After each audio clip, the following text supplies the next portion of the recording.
et bienvenue sur Home Kitchen. Aujourd'hui, on va préparer une recette spéciale apéro d'été. J'ai nommé la grande star des tables d'apéritif, c'est-à-dire le saucisson sec, qui est à peu près présent sur toutes les tables tant il est un incontournable. Je pense vous réserver aussi quelques recettes de fromage que j'ai un petit peu retravaillé, level up, etc. Mais en attendant cette recette de saucisson, j'ai vraiment hâte de vous la présenter. Aussi, pour les petits détracteurs qui nous regardent, je vous ferai un tout petit disclaimer pour les personnes qui trouvent qu'une chaîne végane ne devrait pas faire ce genre de vidéo et que c'est une honte d'essayer de faire du saucisson vegan. Je vous rappelle qu'à la base, un cochon n'a pas la forme d'un saucisson, un poulet n'a pas la forme d'un nugget et une vache n'a de toute façon pas la forme d'un petit pâté bien rond. Alors je pense que cette recette est assez fair-play parce que nous ne sommes pas les seuls à jouer avec les formes des vrais aliments. Voilà, ceci étant dit, j'espère que vous êtes d'attaque aujourd'hui parce qu'on va reprendre une méthode pour faire donc du sétan à base de farine toute simple, c'est-à-dire en n'achetant pas le fameux gluten en magasin bio qui souvent pose problème car il est vraiment très cher. Voilà, le moins cher que j'ai pu trouver dans les magasins en général, c'était 6,50 € les 500 grammes, ce qui était un prix vraiment exorbitant. La plupart des personnes peuvent trouver ça un petit peu trop cher pour leur budget et je comprends tout à fait car je fais partie de ces personnes. En général, quand je fais du sétan, je pars de la base de la farine. Oui, ça prend un petit peu de temps, mais premièrement, une fois qu'on a pris le coup de main, c'est pas si compliqué que ça à réaliser. Deuxièmement, c'est plutôt sympa de faire les choses soi-même. Troisièmement, ça se congèle très bien et il y a une quantité infinie de recettes à faire et d'inspiration. D'ailleurs, si vous vous demandez comment faire son propre sétan en partant d'une farine de blé toute simple du supermarché par exemple, vous pouvez d'ores et déjà aller voir ma vidéo sur le pastrami, sur les effilochés vegan ou même sur le bacon. Ce sont des recettes toutes simples à réaliser, avec des ingrédients que, ma foi, vous pouvez trouver n'importe où. Donc tout de suite, c'est parti pour la recette du saucisson vegan. Alors pour la liste des ingrédients, je vais vous expliquer, c'est très simple, mais je vais surtout vous présenter cet ingrédient principal qui n'est ni plus ni moins qu'un paquet de farine. Donc je vais résumer pour les personnes qui n'auraient pas suivi ces recettes où on fait du sétan en partant de farine. En théorie, vous pouvez réaliser cette recette avec n'importe quelle farine. Ceci étant dit, il est plus intéressant de fabriquer du sétan avec une farine à pain ou bien, à défaut, une farine qui contient plus de 10 g de protéines. C'est-à-dire, quand vous regardez sur le côté, c'est marqué sur tous les paquets de farine, tout le temps. Vous avez donc les valeurs nutritionnelles et il faut que ça soit au-dessus de 10 grammes, sinon vous allez vraiment un peu faire du gaspillage, c'est-à-dire que on va laver énormément d'amidon et vous allez vous retrouver avec une toute petite partie voilà, de gluten. Donc c'est pas ce qu'on a envie. On a vraiment envie d'isoler le maximum de protéines du blé. Donc ici c'est une farine qui n'est pas de la farine à pain, mais qui a 12,5 g de protéines. Donc c'est quand même une bonne farine pour faire ce genre de recette. Et ça reste un paquet de farine que j'ai acheté aux alentours d'1,90 € je crois, de la T65, voilà, toute bête que j'ai acheté au supermarché. Donc vous pouvez faire de même. Ça c'est vraiment l'ingrédient principal qu'on va avoir besoin. Maintenant, tout le reste c'est de l'assaisonnement. Bien sûr, vous aurez un peu de mal à faire vraiment cette recette si vous n'avez chez vous que du sel et du poivre. Pourquoi? Parce que tant bien même on va faire une recette trompe-l'œil, le goût quand même est assez important et en partant de la farine, si on n'ajoute pas des éléments d'assaisonnement assez voilà, original qui vont apporter du goût, de la subtilité, qui vont faire que notre recette va être intéressante, ça va être difficile. Donc je vais vous mettre une sorte de base pour avoir et ce petit effet trompe-l'œil qui est assez sympathique, mais aussi le petit goût. Mais bien sûr après vous pouvez adapter en fonction de ce que vous pouvez trouver autour de chez vous, de ce que vous avez déjà dans vos placards. Vous n'êtes pas obligé de mettre tout ce que je vais mettre. C'est simplement qu'au fur et à mesure des ajustements que j'ai fait pour moi-même, j'ai trouvé, je pense, une combinaison qui est vraiment très intéressante. Bien sûr, vous retrouverez tous les ingrédients de ces assaisonnements dans la barre de description si voilà, vous voulez faire exactement la même recette que moi. Donc pour la couleur, je vous conseille un petit paquet de poudre de betterave. Selon les sites ou les endroits, c'est plus ou moins cher. Pourquoi on utilise de la poudre? parce que c'est plus facile à manier que le jus. Quand on fait son étang soi-même, on va faire le schéma inverse que quand vous achetez la poudre. Quand vous achetez la poudre en magasin, vous devez incorporer plusieurs sortes de liquides, etc. De la sauce soja, du bouillon, donc vous pouvez ajouter aussi du jus de betterave ou des choses que vous mixez. Et donc ce liquide va venir hydrater la poudre. Nous, on va faire l'inverse. On va déjà avoir une pâte et donc globalement, il ne faut rajouter quasiment que des poudres. Ou voilà, pas des choses trop humides. Donc on va travailler ici avec de la poudre de betterave qui peut se trouver en magasin bio ou sur des sites. Donc comme je vous l'ai dit, d'un endroit à un autre, ça change. Voilà, faites votre propre recherche. Par exemple ici, ce paquet vient de l'île aux épices. Je crois qu'il est autour de 2,50 €. Sachant que quoi qu'il arrive, vous allez mettre du temps à vraiment le finir. Et ici, pareil, c'est de la poudre de betterave. C'est vendu comme de la poudre pour faire du jus de betterave à mélanger avec de l'eau, ambiance superfood, etc. que j'ai acheté au magasin bio juste à côté. Il est un petit peu plus cher, mais en même temps c'est kiff-kiff puisque j'ai pas payé les frais d'envoi vu que c'est à côté de chez moi. Donc ça c'est pour l'aspect visuel, sachant que de la poudre de betterave, ce n'est pas sans goût, ça apporte quand même une petite saveur. Ensuite, on va faire un pourtour avec du poivre noir. Donc, ça serait bien de prendre du poivre noir concassé, du poivre à steak. Je peux dire que ça ajoute vraiment un petit quelque chose, ce pourtour en poivre, même si ce n'est pas, encore une fois, une obligation. Bien sûr, du sel. Après, j'aime bien rajouter toujours quelque chose qui rappelle un peu le côté fumé. Donc, soit je rajoute du liquid smoke. Comme vous connaissez, c'est les petites bouteilles là, qui s'achètent l'arôme de fumée. Soit je peux mettre du paprika fumé, ou les deux, mais c'est quelque chose que je vous conseille vraiment d'ajouter parce que c'est un petit plus. Et avec les autres combinaisons, ça ajoute quelque chose. Enfin, une autre partie que moi je juge essentielle dans les types d'assaisonnement, on va avoir ici de la pâte de miso brun. La pâte de miso brun, c'est quelque chose d'assez intéressant. J'en avais déjà utilisé pour faire aussi un peu des steaks végétaux, etc. Ça se conserve assez bien et c'est vrai que ça s'emploie assez souvent quand on fait des simili carne, justement parce que voilà, ça a ce goût un petit peu fermenté, presque un peu fumé, umami, etc. Donc c'est vraiment intéressant. Moi souvent je l'utilise en combinaison de la poudre de champignons. La poudre de champignons, soit il m'arrive d'en acheter sur internet, mais la plupart du temps j'achète aussi des bocaux de champignons séchés à côté de chez moi à Intermarché, que je viens mixer dans mon blender. En général pareil, c'est autour d'1,50 €, 2 € pour un bocal de medley de champignons. Je le mixe et puis je le conserve dans un bocal et il peut me durer 6-8 mois, 1 an sans problème. Donc voilà, tout ça c'est des petits conseils. Maintenant je vous en redirai plus sur les assaisonnements quand on va faire les étapes, mais déjà vous avez à peu près une idée de la base aromatique. Alors, première étape, on va juste s'occuper de faire une boule sans levure, juste la plus basique des boules, en mettant tout notre paquet de farine dans une bassine si possible. Vous prenez vraiment soit une petite bassinette, soit un grand récipient chez vous. Je vais vous expliquer pourquoi, parce qu'il ne s'agit pas juste d'avoir de la place voilà, pour essayer de rassembler votre pâte, mais il s'agit ensuite d'avoir de la place pour recouvrir le tout d'eau et malaxer cette pâte dans l'eau. Donc si vous avez vraiment un petit saladier dans lequel vous faites votre petite salade de mâche le soir, ça ne va pas suffire, ça va voilà, foutre un petit peu le bazar dans votre cuisine. Essayez de prendre un plus grand récipient pour que ça évite les dégâts par la suite. Donc là, on a mis tout notre paquet de farine. Selon la quantité que vous pouvez faire, vous pouvez doubler cette quantité, etc. ou adapter.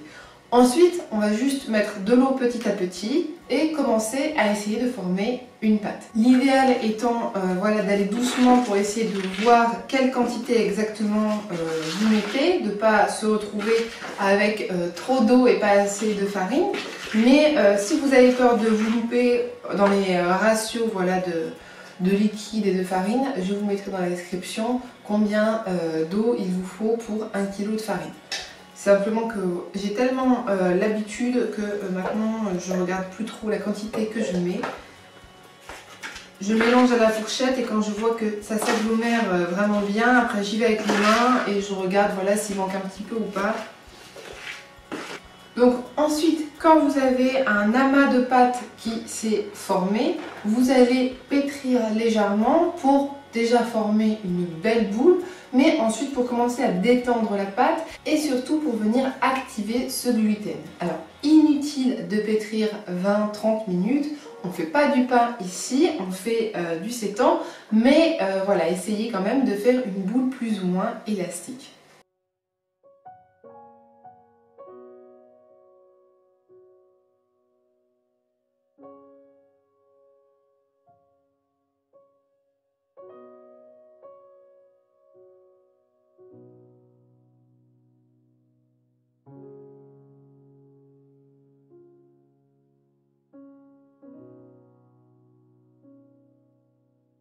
Après 5 minutes de pétrissage, on a une boule qui est un petit peu plus malléable, un petit peu plus élastique, même si on est loin de la boule qu'on aurait par exemple pour la pâte à pizza, etc. Ça reste quelque chose d'assez ferme et c'est tout à fait normal. Maintenant, vous allez le replacer dans votre bassinette et vous allez immerger totalement la boule de pâte sous l'eau, froide si possible, pendant au moins 1 heure. Sachant que quand je dis au moins 1 heure, si par exemple vous travaillez ou vous voulez vous organiser à l'avance, ce n'est absolument pas grave si vous dépassez. Il faut un minimum d'1 heure, mais si vous le mettez le matin pour le faire dans l'après-midi ou quand vous revenez du travail, il n'y a pas de problème avec ça.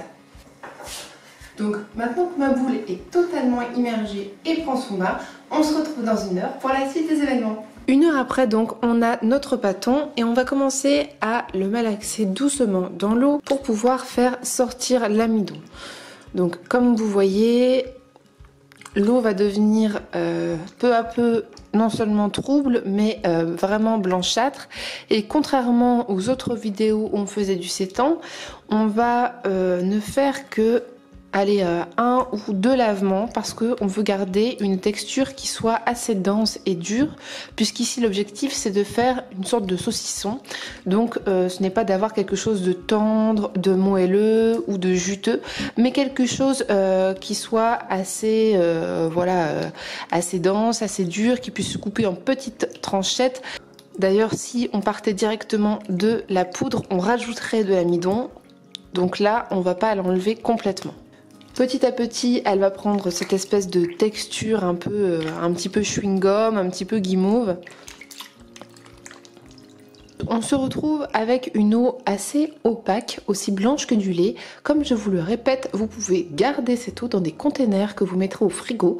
Ça peut vous permettre de faire des crêpes, des petites friandises sucrées, du bacon vegan. Il y a vraiment plein de possibilités pour ne pas gaspiller cette eau et utiliser 100% des ingrédients de cette recette. Avant de poursuivre et d'assaisonner, je vous conseille de laisser 30 minutes égoutter votre pâton. Vous allez forcément laisser encore une partie du liquide amidonné.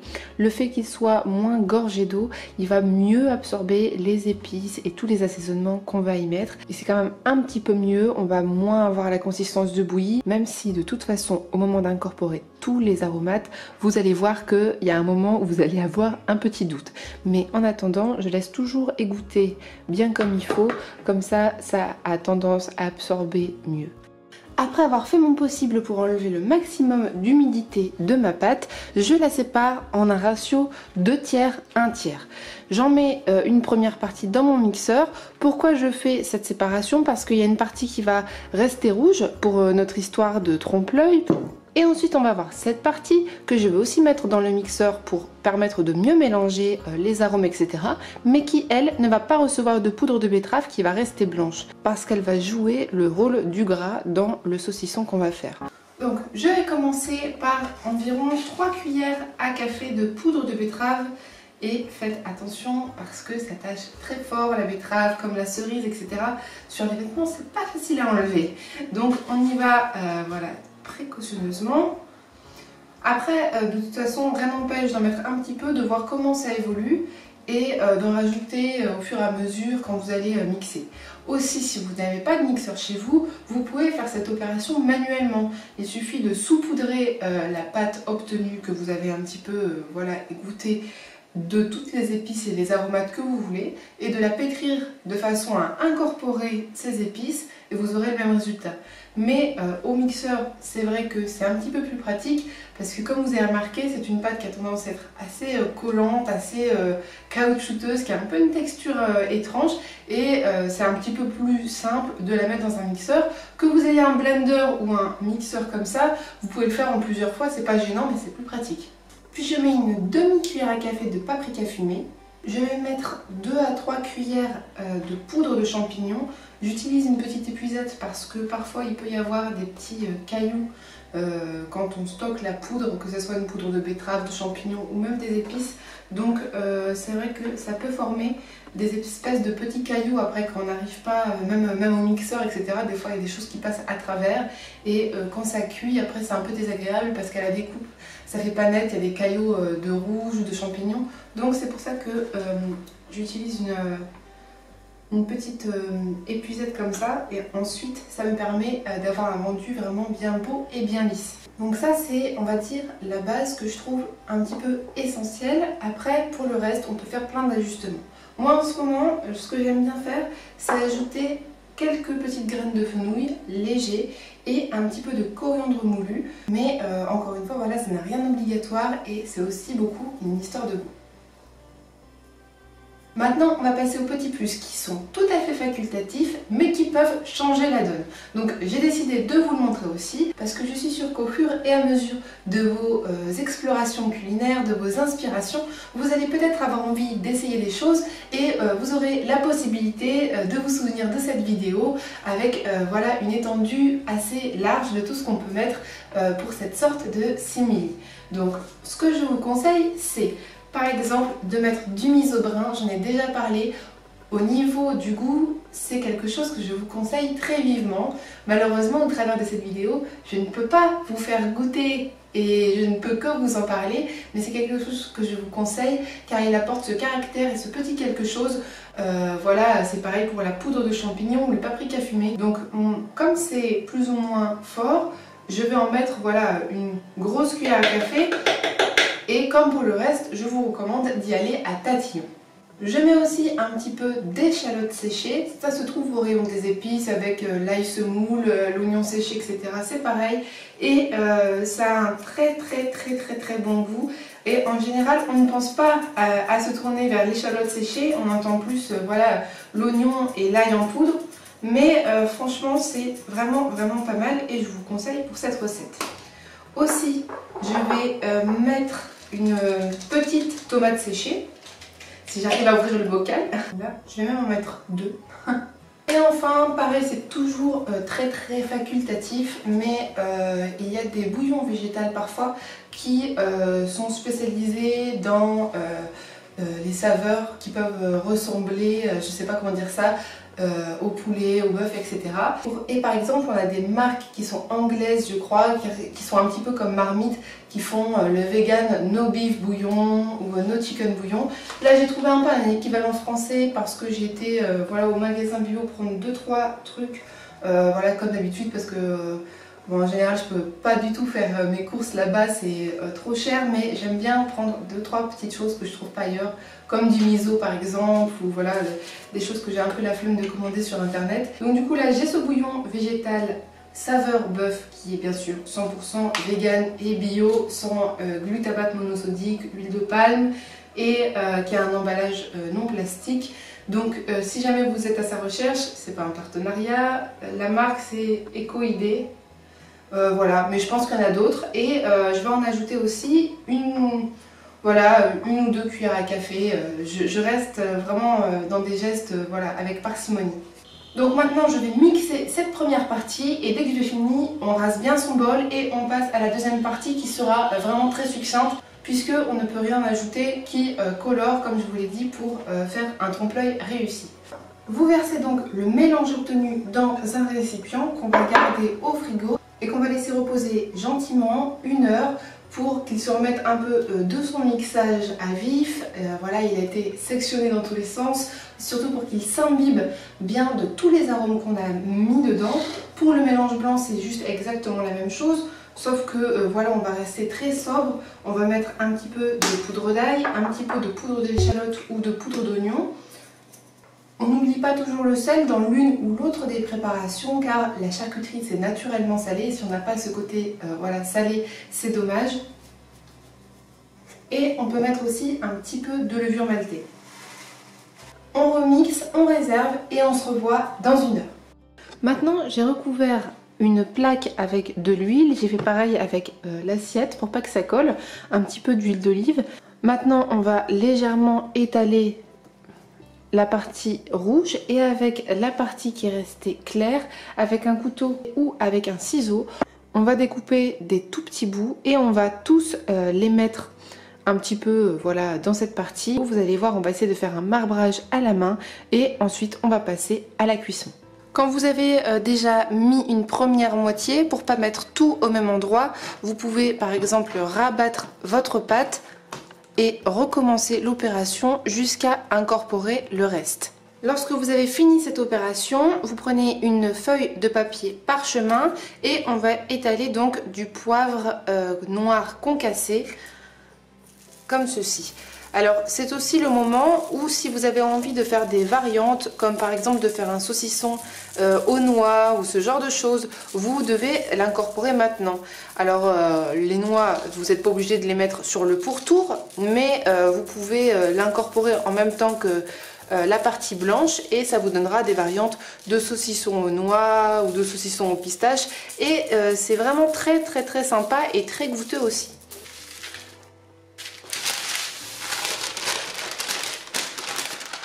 Je fais en sorte que tout soit recouvert de poivre avant de vraiment tirer dessus pour faire en sorte de lui donner sa forme de saucisson. Donc là vous allez le rouler et lui donner la forme que vous voulez, plutôt mince comme un saucisson sec, plutôt plus grosse comme une sorte de rosette.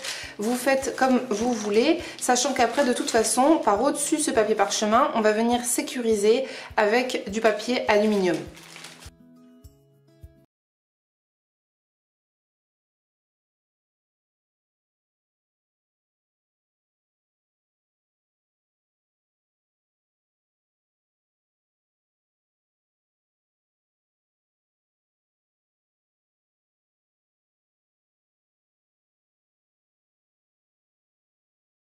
Pour ma part, j'ai mis 2 couches de papier aluminium, mais pour être sûr que le sétant soit bien contenu, parce que l'idée c'est de le contraindre pour qu'il ne gonfle pas. Le sétant, dès qu'il cuit, il gonfle, et moi je ne veux vraiment pas quelque chose de moelleux, je veux quelque chose qui ait conservé sa densité et qui du coup a été cuit de façon un peu compactée, vous voyez ce que je veux dire? Donc de toute façon là, ça n'a pas l'air du tout de bouger, mais comme j'avais de la petite ficelle comme ça sous le coude, je me suis dit, tiens, ça fera une petite sécurité supplémentaire, comme ça il sera vraiment bien contraint. Je vais faire la même chose des deux côtés. Et maintenant, on va le passer à la vapeur. Donc, en plus, dans une première vidéo, je vous avais montré la méthode de cuisson au bouillon. Après, la méthode de cuisson à la poêle et avec une petite cuisson avec du bouillon toujours dans la poêle. Maintenant, je vais vous montrer une méthode de cuisson à la vapeur pour justement les recettes où on ne veut surtout pas avoir ce rajout d'humidité. Après 1 heure dans mon cuit vapeur, je fignole la cuisson par une demi-heure au four. Donc à 180 degrés, grille du haut et du bas, c'est parti pour la final touch. Donc voici comment le saucisson donne une fois qu'il est prêt. À la sortie du four, je vous conseille de le mettre au frigo et de patienter une dernière fois pour qu'il ait sa texture finale, pour qu'il durcisse encore un petit peu. Pour les experts, moi par exemple, j'ai un fumoir dans mon jardin. Je vous assure que ce saucisson se prête très bien à l'exercice du fumage et il n'en devient que meilleur. voilà, je sais que la plupart des gens n'ont pas forcément de fumoir, mais je partage mon expérience et je peux vous dire que c'est extra. En attendant, j'espère que vous êtes plutôt content du visuel. Bien sûr, vous pouvez arranger les arômes, vous pouvez avoir quelque chose de encore plus rouge si vous le souhaitez. Vous pouvez mettre un différent ratio de pâte blanche pour l'autre pâte où on rajoute la betterave.